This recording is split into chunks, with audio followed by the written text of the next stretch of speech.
Hi friends, அனைவருக்கும் வணக்கம். நாம் இன்றைக்கி நிறைய யூஸ்ஃபுல்லான டிப்ஸ் தான் பார்க்க போகிறோம். வீடியோக்குள்ளே போகிறதுக்கு முன்னாடி நம்ம சேனலை சப்ஸ்கிரைப் பண்ணாத நண்பர்கள் ப்ளீஸ் சப்ஸ்கிரைப் பண்ணுங்கள், சப்போர்ட் பண்ணுங்கள்.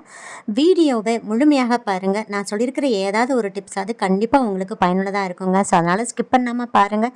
வீடியோவை முழுமையாக பார்த்துட்டு நிறைய பேருக்கு ஷேர் பண்ணுங்கள். வாங்க இப்போ வீடியோக்குள்ளே போகலாம். இப்போ ஃபஸ்ட்டு பார்த்துடலாம் ஃப்ரெண்ட்ஸ். இப்போ கருவாடை வந்து எல்லோரும் நம்ம யூஸ் பண்ணோம்ல, அதை க்ளீன் பண்ணுறச்ச நம்ம இப்படியே க்ளீன் பண்ணோம்னா கொஞ்சம் ஹார்டாக இருக்கும், பிக்கிறதுக்கு ரொம்ப கஷ்டமாக இருக்கும். ஸோ ஈஸியாக க்ளீன் பண்ணுறதுக்கு என்ன பண்ணுறதுனா, இதே மாதிரி ஒரு பவுலில் கருவாடை சேர்த்து விட்டுருங்க. கருவாடு மூழ்கிற அளவுக்கு நல்லா கொதிக்கிற தண்ணியை ஊற்றி விட்டுருங்க.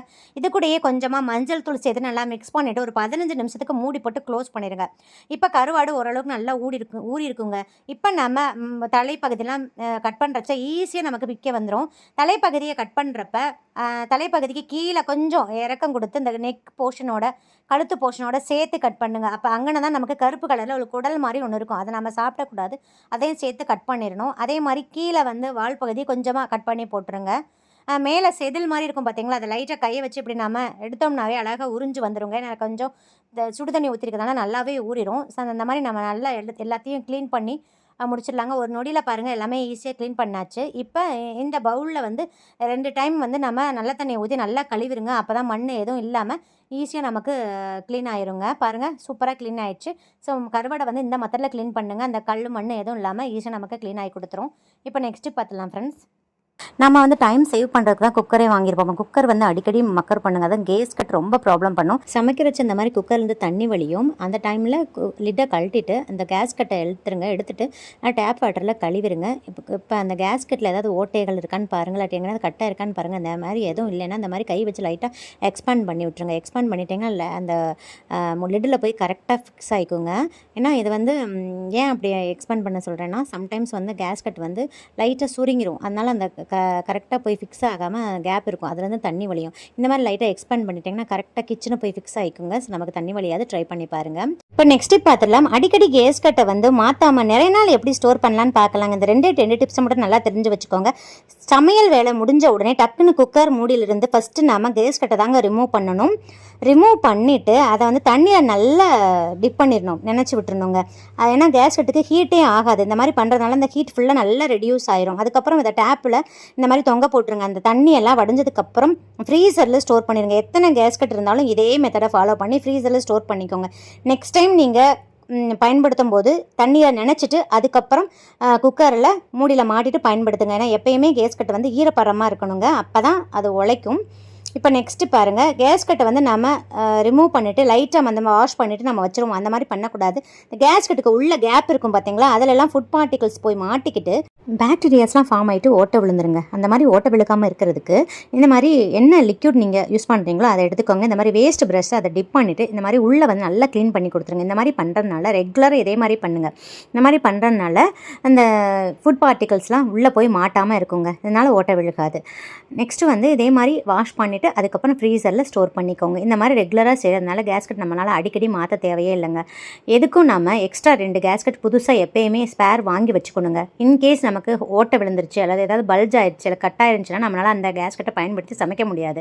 அந்த டைமில் நமக்கு ரொம்ப டென்ஷனாக இருக்கும். புதுசு இருந்துச்சுன்னா டக்குன்னு மாற்றி நம்ம வேலையை முடிச்சுக்கலாங்க. ரொம்ப டைம் சேவிங்காக இருக்கும், டென்ஷன் இல்லாமல் இருக்கும். ட்ரை பண்ணி பாருங்கள். குக்கரில் இந்த மாதிரி ஸ்டீம் வந்ததுக்கப்புறம் வெயிட் போடுங்க. ஏன்னா சம்டைம்ஸ் அந்த ஸ்டீம் வந்து வராது, ஏன்னா உள்ள ஃபுட் பார்ட்டிகல்ஸ் போய் அடைச்சிக்கும் அந்த ஓட்டையில். இந்த வெயிட் போடுறதுக்கு முன்னாடியே நம்ம பார்த்துட்டோம்னா ஸ்டவ் ஆஃப் பண்ணிவிட்டு ஈஸியாக நம்ம ஓப்பன் பண்ணி இந்த மாதிரி செக் பண்ணிக்கலாங்க. பாருங்கள், இந்த மாதிரி ஓட்டையில் வந்து இந்த மாதிரி பெரிய நீடில் விட்டுருங்க. விட்டுட்டிங்கன்னா அந்த பேக் சைடில் அப்படியே வெளியே வந்துடும். ஏதாவது ஃபுட் பார்ட்டிக்ஸ் மாட்டிருந்தாலும் அப்படியே அது கூடயே சேர்ந்து வெளியே வந்துடுங்க. அதை சுற்றியும் சின்ன சின்ன ஹோல்ஸ் இருக்கும், அதுலேயும் சேஃப்டி பின் நல்லது. நீடில் வச்சு குத்தி பார்த்தீங்கன்னா ஏதாவது ஃபுட் பார்ட்டிகல்ஸ் அடைச்சிருந்தாலும் ஈஸியாக ரிமூவ் ஆயிருங்க. ரெகுலராக அதை செக் பண்ணிக்கோங்க. அதனால தான் வந்து நம்ம எப்பயுமே ஸ்டீம் வந்ததுக்கப்புறம் வெயிட்டை போடுங்கன்னு சொன்னேன். இல்லாட்டி நம்ம வெயிட்டை ஏற்கனவே போட்டோம்னா அது உள்ள ஃபுட் பார்ட்டிகல்ஸ் அடைச்சிருக்கிறது நமக்கு தெரியாது. அதனால விசில் வராமல் அது பர்ஸ்ட் ஆகிறதுக்கு வாய்ப்பு இருக்குங்க. ஸோ இந்த மாதிரி ரெகுலராக செக் பண்ணிக்கோங்க, ட்ரை பண்ணி பாருங்கள். நெக்ஸ்ட்டு பாருங்கள், இதுதான் சேஃப்டி வால்னு சொல்லுவாங்க. இதுலேருந்து ஸ்டீம் வரக்கூடாது. அப்படி வந்துருந்துச்சுன்னா உள்ளே வந்து அந்த வாசரில் கிழிஞ்சிருக்குன்னு அர்த்தம். இதை நம்ம எதுவுமே பண்ண முடியாதுங்க, நம்ம மாற்றி தான் ஆகணும். அதுக்காண்டி கடையில் கொண்டு போய் கொடுத்தா மாற்றணும்னு அவசியம் இல்லைங்க. இந்த மாதிரி எப்பயுமே ஸ்பேர் சேஃப்டி வால் வந்து வாங்கி வச்சுக்கோங்க. நீங்கள் குக்கர் வாங்குற கடையிலேயே 4-5 வாங்கி வச்சுக்கோங்க. அப்படின்னா எந்த ஹார்ட்வேர் ஷாப்லேயும் விற்பாங்க. நீங்கள் என்ன குக்கர் பிராண்டு வச்சுருக்கீங்களோ அதுக்கு தகுந்த மாதிரி பிராண்ட் வாங்கிக்கோங்க. பட்டர்ஃப்ளை, பிஜியன், ப்ரீமியர் என்ன வச்சுருக்கீங்களோ அதே பிராண்டில் வந்து சேஃப்டி வால் வாங்கி ஸ்டோர் பண்ணி வச்சுக்கோங்க. இப்போ நம்ம இதை சேஞ்ச் பண்ணி காமிக்கிறேன் பாருங்கள். இப்போ இதே மாதிரி ஸ்பேனர் எடுத்து நட்டை வந்து லூஸ் பண்ணி விட்டுருங்க. இப்போ ஓப்பன் பண்ணிடலாம் ஈஸியாக. இப்போ அந்த சேஃப்டி வால் அப்படியே தனி அழகாக கலண்டு வந்துடுங்க. இப்போ பாருங்கள் புதுசு எடுத்திருக்கேன். இதை இந்த ஸ்க்ரூவை கழட்டிடுங்க. கழட்டிட்டு அந்த சேஃப்டி வாலை மூடி பேக் சைடில் திருப்பி போட்டு அப்படியே ப்ரெஸ் கொடுத்து விட்டுருங்க. இந்த ஸ்க்ரூவை பேக் சைடு மாட்டிடுங்க. மாட்டிட்டு நம்ம கொலுசுக்கெல்லாம் டைட் பண்ணுவோம் பார்த்தீங்களா, அதே மாதிரி ஸ்பேனரை வச்சு நல்லா டைட் பண்ணி கொடுத்துருங்க. இது நல்லா டைட்டாக இருக்கான்னு 2 டைம்ஸ் செக் பண்ணிக்கோங்க. பாருங்கள், ஒரு நிமிஷத்தில் நமக்கு சேஃப்டி வால் போன நிமிஷம் நம்ம புதுசு நம்ம மாற்றியாச்சு. இதுக்காண்டி கடையில் கொண்டு போய் கொடுத்து நம்ம மாற்றணும்னு அவசியம் இல்லைங்க. அவங்க அதிகளவு காசும் கேட்பாங்க. அதுவும் இல்லாமல் நமக்கு டைமும் வேஸ்ட் ஆகும். ரொம்ப டென்ஷனாக இருக்குங்க. இப்போ ஏன் சேஃப்டி வாலில் சீக்கிரமே ஓட்டை விழுகுதுன்னா, இப்போ நம்ம வாஷ் பண்ணுறச்ச அந்த மூடி உள்புறமாக வாஷ் பண்ணுறச்ச அந்த இடத்துல வச்சு நம்ம ஸ்க்ரப்பரை நல்லா அழுத்தி வச்சு தேய்ச்சி விட்டுருவோம். அந்த வாஷர் வந்து தின்னான ஒரு அலுமினியம் லேயரால் மட்டும்தாங்க அதை கோட் பண்ணியிருப்பாங்க. ஸோ நம்ம அழுத்தம் கொடுத்து தேய்க்கிறதுனால அது சீக்கிரம் உள்ளே கிழிஞ்சு போயிடும். ஸோ அதனால் அதிக அளவு அழுத்தம் கொடுத்து ஸ்க்ரப் போடாமல் அந்த இடத்துல லைட்டாக மட்டும் தேய்ச்சி கொடுத்தீங்கன்னா நிறைய நாள் வரைக்கும் சேஃப்டி வால் ஓட்ட விழுகாமல் நம்ம சேவ் பண்ணிக்கலாங்க. பாருங்கள், இந்த சேஃப்டி வாலோட ரேட் பார்த்திங்கன்னா 18 ரூபா தான். ஸோ 18 ரூபாவில் நமக்கு ஈஸியாக வேலை முடிஞ்சிடும். எப்போயுமே இதே மாதிரி ஸ்பேர் வாங்கி ஒரு பாக்ஸில் ஸ்டோர் பண்ணி கிச்சன்லேயே வச்சுக்கோங்க. ரொம்ப ரொம்ப யூஸ்ஃபுல்லாக இருக்கும். ட்ரை பண்ணி பாருங்கள். இப்போ கடையிலிருந்து சின்ன வெங்காயம் வாங்கிட்டு வருவாங்க. வெங்காயத்தை வாங்கிட்டு வந்துட்டு அப்படியே நம்ம ஸ்டோர் பண்ணி வச்சுருவோம். இந்த மாதிரி செய்யக்கூடாதுங்க. ஏன்னா வெங்காயத்தில் நிறைய ஈரப்பதம் இருக்கும். சரியாக காய வச்சுருக்க மாட்டாங்க. அதனால் நம்ம இந்த மாதிரி ஒரு கவர் எடுத்துக்கோங்க. கவரில் வந்து வெங்காயத்தை நல்லா ஸ்ப்ரெட் பண்ணி விட்டுருங்க, ஒன்றோட ஒன்று ஒட்டாத மாதிரி. இப்போ ஒரு அழுகி போன வெங்காயம் இருந்தால் கூட அந்த வெங்காயத்தை ரிமூவ் பண்ணிடுங்க. அப்படியே நல்லா ஸ்ப்ரெட் பண்ணி அப்படியே வெயிலில் காய வச்சுருங்க. நெக்ஸ்ட் பாருங்கள், அதே மாதிரி தான் பூண்டு வாங்கிட்டு வருவோம் நம்ம கடையிலிருந்து. அப்படியே நம்ம முழு பூண்டை அப்படியே வச்சிடக்கூடாதுங்க. இந்த மாதிரி வச்சோம்னா சீக்கிரமே உள்ளே பூஞ்சை பிடிச்சிருங்க. அதனால் இந்த மாதிரி தனித்தனியாக ரிமூவ் பண்ணிடுங்க. இந்த மாதிரி கையில் ரிமூவ் பண்ணுறதுக்கு நம்ம கஷ்டமாக இருக்குங்க. ஸோ எல்லார் வீட்லேயும் இந்த மாதிரி மத்து இருக்கும். மத்தை வந்து லைட்டாக அந்த மாதிரி தட்டினீங்கனாவே பாருங்கள், எல்லா பூண்டும் தனித்தனியாக கலந்து வந்துடுங்க. உங்ககிட்ட ஸ்மேஷர் இருந்தால் கூட அதை வச்சு கூட நீங்கள் தட்டிடலாங்க. இந்த காம்பு பகுதிகளெல்லாம் தூக்கி தூர போடாதீங்க. அதுக்கு டிப்ஸ் நான் அடுத்து சொல்கிறேன் பாருங்கள். இப்போ இதே மாதிரி நம்ம சின்ன வெங்காயத்துக்கு சொன்ன மாதிரி தான் ஒரு கவரில் வந்து நல்லா ஸ்ப்ரெட் பண்ணி விட்டுருங்க. ஒன்றோட ஒன்று ஒட்டாத மாதிரி நல்லா ஸ்ப்ரெட் பண்ணிடுங்க. இப்போ பாருங்கள், சின்ன வெங்காயத்தையும் பூண்டும் ஒரு 2-3 ஹவர்ஸ் அப்படியே வெயிலில் நல்லா காய வச்சுருங்க. காய வச்சுட்டு இதை நம்ம அப்படியே ஸ்டோர் பண்ணிக்கலாங்க. நீங்கள் எடுக்கிற அந்த ஸ்டோரேஜ் பாக்ஸ் வந்து வீடியோவில் காமிக்கிற மாதிரி பாருங்கள், நல்லா ஹோல்ஸாக இருக்கணும். இந்த மாதிரி ஹோல்ஸாக இருக்கிற பாக்ஸில் தான் நம்ம பூண்டு வெங்காயத்தெல்லாம் ஸ்டோர் பண்ணணும். ஏன்னா வெங்காயம் பூண்டு எப்பயுமே நல்லா காத்தோட்டமாக இருக்கிற இடத்துல தாங்க ஸ்டோர் பண்ணணும். அதனால் இந்த மாதிரி ஹோல்ஸாக இருக்கிற பாக்ஸில் நம்ம வெங்காயம் இதெல்லாம் ஸ்டோர் பண்ணிக்கிட்டோம்னா நீண்ட நாள் கெடாமல் இருக்குங்க. பெரிய வெங்காயத்தையும் இதே மாதிரி நம்ம ஸ்டோர் பண்ணி வச்சுக்கலாங்க. நெக்ஸ்ட்டு பாருங்கள், இந்த தோல்லாம் நம்ம வேஸ்ட் படுத்த வேணாங்க. நம்ம வீட்டில் ஏதாவது செடி இருக்கும் பார்த்தீங்களா, அதில் போட்டுட்டு லைட்டாக தண்ணி தெளிச்சு விட்ருங்க. அப்போ தான் பறக்காமல் இருக்கும். இது நல்ல ஒரு உரமாக பயன்படுங்க. இந்த டிப்ஸ் பிடிச்சிருந்தா ஒரு லைக் கொடுத்துருங்க. நெக்ஸ்ட்டு பாருங்கள், சின்ன வெங்காயம் நிறைய பேர் வாங்க மாட்டாங்க. ஏன்னா அது வந்து தோல் உரிக்கிறதுக்கு ரொம்ப கஷ்டமாக இருக்கும். நம்மளால் சமையல் வந்து சீக்கிரமாக செய்ய முடியாதுன்னு வாங்க மாட்டாங்க. ஆனால் சின்ன வெங்காயத்தில் நிறைய சத்துக்கள் இருக்குங்க. ஸோ கண்டிப்பாக சின்ன வெங்காயம் வாங்கி யூஸ் பண்ணுங்கள். இப்போ பாருங்கள், இப்போ சமையல் செய்கிறதுக்கு ஒரு அரை மணி நேரத்துக்கு முன்னாடி உங்களுக்கு எவ்வளோ தேவையோ அவ்வளவு சின்ன வெங்காயத்தை தண்ணியில் ஊற வச்சுருங்க. ஒரு அரை மணி நேரம் ஊறட்டுங்க. ஊறினதுக்கப்புறம் நீங்கள் தோல் உரிச்சிங்கன்னா ஈஸியாக தோல் உரிஞ்சிருங்க. உங்களுக்கு கஷ்டமே இருக்காது. ஒரு நிமிஷத்தில் எவ்வளோ வெங்காயத்தை வேணால் உரிச்சிடலாம். பாருங்கள் எவ்வளோ ஈஸியாக உரிச்சாச்சுன்னு. கண்ணிலிருந்து ஒரு சொட்டு தண்ணி கூட வராது. ஏன்னா நம்ம தண்ணியில் நினச்சி நம்ம உரிக்கிறதுனால ஒரு சொட்டு தண்ணி கூட வராதுங்க. ஸோ இந்த டிப்ஸ் பிடிச்சிருந்தா ஒரு லைக் கொடுத்துருங்க. இப்போ நெக்ஸ்ட்டு போயிடலாங்க. பூண்டு வந்து உரிக்கிறது ரொம்ப கஷ்டமாக இருக்குங்க. அதுக்குன்னு எந்த டூல்ஸுமே பயன்படுத்த தேவையில்லை. பாருங்கள், பூண்டோட டிப்பை வந்து லைட்டாக தரையில் இந்த மாதிரி தட்டிட்டாவே அந்த மேல் தோலெல்லாம் லைட்டாக பிரிஞ்சு வந்துடுங்க. அப்படியே ஈஸியாக உரிச்சிடலாங்க. இது வந்து அந்த காலத்துலேருந்து பாட்டிங்க இந்த மாதிரி தாங்க யூஸ் பண்ணியிருக்காங்க. இது ரொம்ப ரொம்ப யூஸ்ஃபுல்லாக இருக்குங்க.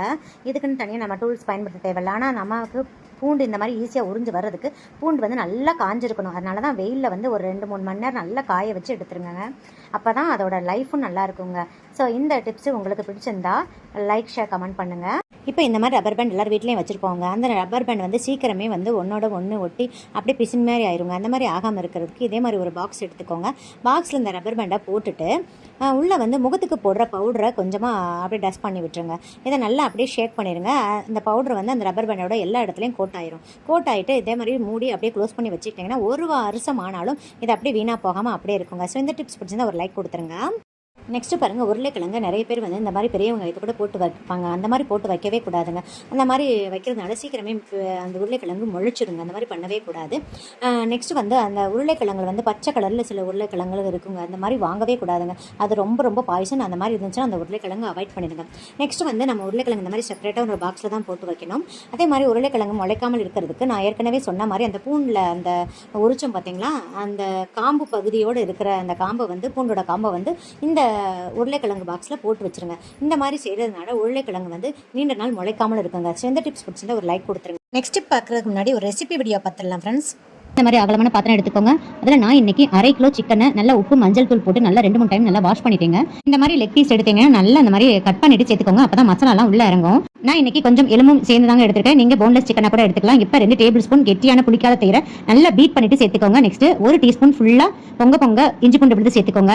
நெக்ஸ்ட் பாருங்க, இந்த மாதிரி அரை லெமனை நல்லா புளிஞ்சு விட்டுருங்க. ரொம்ப அழுத்தம் கொடுத்து பிழியக்கூடாது. ரொம்ப அழுத்து பிழிஞ்சிங்கன்னா கசப்பு சுவை கொடுத்துரும். இதே மாதிரி லெமன் பிழியற வச்சு பிழிஞ்சுக்கோங்க. லெமன் வந்து சிக்கன் நல்லா சாஃப்ட் பண்ணி கொடுக்குங்க. அதே மாதிரி தயிரும் நல்லாவே சாஃப்ட் பண்ணி கொடுக்கும். ஸோ ஸ்கிப் பண்ணாம சேர்த்துக்கோங்க. 1/2 கிலோ சிக்கனுக்கு அரை லெமன் கரெக்டா இருக்குங்க. இப்போ பாருங்க, 1/2 டீஸ்பூன் மஞ்சள் தூள், நெக்ஸ்ட் 3 டீஸ்பூன் சில்லி பவுடர் சேர்த்து விடுறீங்க. உங்க காரத்துக்கு தகுந்த மாதிரி நீங்க சேர்த்துக்கலாம். 1 டீஸ்பூன் மல்லித்தூள், 1/2 டீஸ்பூன் ஜீரகத்தூள், 1/2 டீஸ்பூன் கரம் மசாலா தூள் சேர்த்துட்டு 2 டேபிள் ஸ்பூன் கார்ன்ஃப்ளவர் மாவு சேர்த்து விடுறீங்க. கொஞ்சம் நல்லா கிறிஸ்பியாக இருக்கும், அதனால கார்ன்ஃப்ளவர் மாவு சேர்க்குறேன். நெக்ஸ்ட் 1 முட்டையை உடைச்சிட்டு நல்லா பீட் பண்ணிட்டு சேர்த்துக்கோங்க. 1/2 கிலோக்கு 1 முட்டைன்ற கணக்கில் சேர்த்துக்கோங்க. முட்டையை வந்து ஸ்கிப் பண்ணாமல் சேர்த்துக்கோங்க. முட்டை தான் வந்து இதில் நல்ல பைண்டிங்காக இருக்கும். நம்ம சேர்க்குற மசாலாலாம் உதிராமல் நல்லா இறுக்கி பிடிச்சிக்கோங்க. அதனால கண்டிப்பாக முட்டையை மிஸ் பண்ணாமல் சேர்த்துக்கோங்க. இப்போ 1/2 டீஸ்பூன் சால்ட்டு சேர்த்து விட்டுருங்க. சேர்த்துட்டு நல்லா மிக்ஸ் பண்ணி கொடுத்துருங்க. இது கூடயே 1 டேபிள் ஸ்பூன் பச்சரிசி மாவு சேர்த்துட்டு நல்லா மிக்ஸ் பண்ணி கொடுத்துருங்க. அந்த மசாலா சிக்கனோட எல்லா இடத்துலையும் ஈவனாக ஸ்ப்ரெட் ஆகிற மாதிரி மிக்ஸ் பண்ணிருங்க. பாருங்க, இந்த மாவோட கன்சிஸ்டன்சி இந்த மாதிரி தாங்க இருக்கணும். இப்போ இந்த சிக்கனை வந்து ஒரு மூடி போட்டு க்ளோஸ் பண்ணிட்டு ஃப்ரிட்ஜ்ல ஸ்டோர் பண்ணிருங்க. ஒரு 2 ஹவர்ஸ் அப்படியே ஊறணுங்க. சிக்கன் வந்து எந்த அளவுக்கு ஊறுதோ அந்த அளவுக்கு நல்லா சாஃப்டாவும் ஜூசியாவும் கிடைக்குங்க. சோ கண்டிப்பா ஒரு 2 ஹவர்ஸ் ஆகுது நல்லா ஃப்ரிட்ஜ்ல ஊற வச்சிருங்க. ஃப்ரீசர்ல வச்சிராதீங்க, ஃப்ரிட்ஜ்ல வச்சிருங்க. அது ஊறட்டும். அதுக்கடையில பாருங்க, நான் இன்னைக்கு 2 கப் கார்ன்ஃபிளேக்ஸ் எடுத்திருக்கேங்க. 100 கிராம் இருக்கும். 200 கிராம் கார்ன்ஃபிளேக்ஸ் வாங்குனீங்கன்னா 25 ரூபாங்க. இதோட காஸ்ட் பாத்தீங்கன்னா அதுல பாதி அளவு எடுத்துக்கோங்க. இப்போ இதை மிக்ஸி ஜார்ல சேர்த்துட்டு பல்ஸ் மோட்ல விட்டு விட்டு அரைச்சுக்கோங்க. ஒரு 4 பல்ஸ் விட்டு எடுத்துக்கோங்க. இந்த மாதிரி ஒண்ணும் பாதியமா இருக்கணும். இந்த மாதிரி அரைச்சிட்டு இப்போ இதுல 1/2 டீஸ்பூன் நல்ல ஃப்ரெஷ்ஷான மிளகுத்தூள் சேர்த்துடலாங்க. இப்போ 1/4 டீஸ்பூன் சால்ட் சேர்த்துக்கோங்க. 1/2 டீஸ்பூன் மிளகாய் தூள், 1/2 டீஸ்பூன் கரம் மசாலா தூள், 1/2 டீஸ்பூன் மல்லித்தூள், சாட் மசாலா வச்சிருந்தா கூட 1/2 டீஸ்பூன் சேர்த்துக்கலாங்க. நெக்ஸ்ட் 1 டீஸ்பூன் ஆயில் சேர்த்து விடுறீங்க. எந்த குக்கிங் ஆயிலா இருந்தாலும் பரவாயில்ல, சேர்த்துட்டு நல்லா மிக்ஸ் பண்ணி கொடுத்துருங்க. இந்த மாதிரி லைட்டா ஈரப்பதமா இருக்கணும். அப்பதான் அந்த சிக்கனை நல்லா ஒட்டிக்குங்க, கிரிப்பா ஒட்டிக்கும். சோ ஆயில் வந்து ஸ்கிப் பண்ணாம சேர்த்துக்கோங்க. இப்போ சேர்த்து நல்லா மிக்ஸ் பண்ணி கொடுத்துருங்க. இப்போ பாருங்க, 2 ஹவர்ஸ் ஆயிடுச்சு. நான் எடுத்துட்டு வந்துட்டேன். பாருங்க, நம்ம வைக்கும் போது கொஞ்சம் தண்ணியா இருந்த மாதிரி இருந்துச்சு அந்த மசாலா. இப்போ பாருங்க, கொஞ்சம் அந்த மசாலா வந்து கெட்டியாயிடுச்சு. இந்த மாதிரி தான் இருக்கணும். நெக்ஸ்ட் பாருங்க, இந்த மாதிரி சிக்கன் எடுத்து நல்லா அந்த கார்ன்ஃபிளேக்ஸ் நல்லா கோட் பண்ணிருங்க. நல்லா வீடியோல காமிக்கிற மாதிரி நல்லா இந்த மாதிரி பிரஸ் பண்ணி கொடுத்துருங்க. அப்பதான் கார்ன்ஃபிளேக்ஸ் உதிராம இருக்கும். இதே மாதிரி எல்லா சிக்கனையும் கார்ன்ஃபிளேக்ஸை நம்ம நல்லா கோட் பண்ணி எடுத்துக்கலாங்க. பாருங்க, நான் எல்லா சிக்கனையும் கார்ன்ஃபிளேக்ஸ்ல கோட் பண்ணி எடுத்து வச்சுட்டேன். இப்போ நம்ம ஃப்ரை பண்ணிடலாம். கடாயில பொரிக்கிறதுக்கு தேவையான ஆயில் ஊத்திக்கோங்க. இப்போ ஸ்டவ் ஆன் பண்ணிட்டு எண்ணெய் நல்லா காய வச்சுக்கோங்க. இப்போ எண்ணெய் நல்லா காயவும் ஃப்ளேமை கம்ப்ளீட்டா சிம் பண்ணிருங்க. இப்போ நான் 2 கொத்து கருவேப்பிலை இதில் சேர்த்து விடுறேங்க. சேர்த்துட்டு அந்த கருவேப்பிலையோட படப்படப்பெல்லாம் அடங்கவும் பாருங்க, நல்லா கிறிஸ்பியாகவும் நம்ம எடுத்துடலாம். இந்த மாதிரி கருவேப்பிலையை ஃபர்ஸ்டே வந்து எண்ணெயில ஃப்ரை பண்ணிட்டு அதுக்கப்புறம் சிக்கனை ஃப்ரை பண்ணும்போது நல்ல ஃபிளேவரா இருக்குங்க. கண்டிப்பா நீங்க இந்த மாதிரி ட்ரை பண்ணி பாருங்க. இப்போ நம்ம சிக்கனை சேர்த்து விட்டுறலாம். சேர்த்துட்டு உடனே திருப்பி விடாதீங்க. ஒரு 2 நிமிஷத்துக்கு அப்படியே விட்டுருங்க. 2 நிமிஷம் கழிச்சு இப்போ திருப்பி போடுங்க. திருப்பி போட்டுட்டு ஒரு 3 நிமிஷத்துக்கு அப்படியே விட்டுருங்க. ஃப்ளேம் கம்ப்ளீட்டா சிம்ல தாங்க இருக்கணும். சிம்ல வச்சு தான் இதை ஃப்ரை பண்ணணும். மிதமான தீயில வச்சு ஃப்ரை பண்ணாதான் உள்ள நல்லா வெந்து வெளியே நல்லா கிறிஸ்பியா கிடைக்கும். 5 இருந்து 8 நிமிஷத்துக்கு நம்ம ஃப்ரை பண்ணா போதுங்க. சிக்கன் நல்லா ஃப்ரை ஆயிரும். அதுக்கு மேல ஓவர் குக் பண்ணீங்கன்னா ரொம்ப ரப்பர் மாதிரி ஆயிருங்க. இப்போ பாருங்க, நல்லா சிவந்துருச்சு. இப்போ நம்ம எடுத்துடலாம். மசாலா கொஞ்சம் கூட கடையில ஒட்டவும் இல்லை, உதிரவும் இல்லைங்க. எக்ஸ்ட்ரா அந்த லைட்டா இருக்கிற கார்ன்ஃபிளேக்ஸ் மட்டும் தான் உதிர்ந்திருக்கு. இப்போ பாருங்க, இதே மாதிரி லெக் பீஸை போட்டீங்கன்னா போட்டுட்டு உடனே திருப்பி போடாதீங்க. போட்டு அதே மாதிரி 2 நிமிஷம் வெயிட் பண்ணுங்க. இந்த மாதிரி எக்ஸ்ட்ரா ஒரு கரண்டி வச்சு திருப்பி போட்டுக்கோங்க. இந்த லெக் பீஸை மட்டும் ஒரு 10 நிமிஷத்துக்கு ஃப்ரை பண்ணிக்கோங்க. ஏன்னா பெருசா இருக்கிறதுனால கொஞ்சம் டைம் எக்ஸ்ட்ரா எடுக்கும். இதே மாதிரி எல்லா சிக்கனையும் நம்ம ஃப்ரை பண்ணி எடுத்துக்கலாங்க. இதுல எண்ணெயும் அதிக அளவு குடிக்காதுங்க. பாருங்க, ஃபைனலா நம்மளோட கிறிஸ்பியான சிக்கன் ரெடி ஆயிடுச்சு. இதுல 2 டீஸ்பூன் லெமன் ஜூஸ் பிழிஞ்சு விட்டுக்கலாங்க. பாருங்க எந்த அளவுக்கு நல்லா கிறிஸ்பியா இருக்குன்னு. இப்போ பாருங்க, நான் ஒரு சிக்கன் எடுத்து பிச்சு காமிக்கிறேன். எந்த அளவுக்கு நல்லா சாஃப்டா இருக்கு பாருங்க. உள்ள நல்லா ஜூசியா இருக்குங்க. ஸோ நான் சொல்றேன், எல்லா இன்கிரீடியன்ஸையும் கரெக்டான அளவுகளில் சேர்த்து செஞ்சீங்கன்னா கண்டிப்பா இந்த மாதிரி சாஃப்டா ஜூசியா இருக்குங்க. இதே மாதிரி நீங்க சாஸோட சர்வ் பண்ணுங்க, ரொம்ப டேஸ்டா இருக்கும். ஸோ குழந்தைங்க இனிமேல் KFC சிக்கன் வேணும்னு கேட்டாங்கன்னா வீட்டிலே இந்த மாதிரி சுலபமா செய்து கொடுங்க. ரொம்ப ஹைஜீனிக்கா இருக்கும். இப்போ முட்டை வேக வைக்கும் போது டேரக்டா ஃப்ரிட்ஜ்ல இருந்து எடுத்து உடனே அப்படியே வேக வைக்காதீங்க. ஒரு 1/2 மணி நேரம் வெளியில வச்சுட்டு அதுக்கப்புறம் வேக வைங்க. இப்போ பாருங்க, முட்டை வேக வைக்கும் போது உப்புலாம் போட தேவையில்லைங்க. இதுல இருந்து 2 சொட்டு குக்கிங் ஆயில் சேர்த்துக்கோங்க. சேர்த்துட்டீங்கன்னா முட்டை உடைச்சு உள்ள ஊத்தாதுங்க. இப்போ முட்டை வேக வைக்கிற டைம் 10 நிமிஷம் தான். அதுக்கு மேல வேக வச்சீங்கன்னா பாய்சனுங்க. இப்போ முட்டை வெந்ததுக்கு அப்புறம் இதே மாதிரி ஒரு பவுல்ல இருந்து தண்ணி வச்சுட்டு அதை சேர்த்து விட்டுருங்க. ஒரு 5 நிமிஷத்துக்கு அப்படியே நல்லா ஆறட்டும். நெக்ஸ்ட் நான் முட்டை வேக வச்ச தண்ணியை கொதிக்கிறப்பயே இதே மாதிரி சிங்க்ல எடுத்து ஊற்றி விட்டுருங்க. 2 ஸ்பூன் சால்ட்டை போட்டுட்டு அதுக்கப்புறம் சிங்க்ல ஊற்றிடுங்க. இந்த மாதிரி அடிக்கடி செய்கிறதுனால சிங்க்ல எந்த ஒரு அடைப்பும் ஏற்படாதுங்க. அதே மாதிரி சின்ன சின்ன ஜோம்ஸ் இருந்தாலும் செத்து போயிருங்க. இப்போ பாருங்க, அந்த தண்ணியெல்லாம் முட்டை ஆறிச்சு. இப்போ தண்ணியெல்லாம் வடிச்சிட்டு இதே மாதிரி பாக்ஸில் மூடி வச்சுட்டு நல்லா இப்படி குலுக்கி விட்டுருங்க. இந்த மாதிரி குலுக்கிட்டு அதுக்கப்புறம் அந்த முட்டையை எடுத்து உரிச்சிங்கன்னா டக்குன்னு ஈஸியாக தோல் உறிஞ்சிருங்க. நான் ஃபர்ஸ்ட்டே சொன்ன மாதிரி முட்டையை வந்து உடனே நீங்கள் ஃப்ரிட்ஜில் இருந்து எடுத்து வச்ச நிமிஷம் பாயில் பண்ணிங்கன்னா பாருங்க, அந்த தோல்லாம் ஒட்டிக்கிட்டு நம்மளால் எடுக்கவே வராதுங்க. நிறைய முட்டைகள் வந்து முட்டையோட தோல்லையே போயிருங்க. அதே மாதிரி கட் பண்ணி காமிக்கிறேன். உள்ளே இருக்கிற அந்த எல்லோ கரும் வந்து சரியாக வேகாமல் இருக்க பாருங்கள். இப்போ நான் கட் பண்ணுற முட்டை தாங்க ஃப்ரிட்ஜிலேருந்து டைரெக்டாக எடுத்து வேக வச்சது. மேலே இருக்கிற 4 முட்டையும் அரை மணி நேரம் வெளியே வச்சு வேக வச்சதுங்க. இது வரைக்கும் நீங்கள் பார்த்த டிப்ஸில் ஏதாவது ஒன்றாவது உங்களுக்கு பயனுள்ளதாக இருக்குன்னு நினச்சிங்கன்னா நம்ம சேனலுக்கு ஒரு லைக் கொடுத்து சப்ஸ்கிரைப் பண்ணிக்கோங்க. நிறைய ஷேர் பண்ணிக்கோங்க. மீண்டும் அடுத்த பதிவில் சந்திக்கிறேன். நன்றி, வணக்கம்.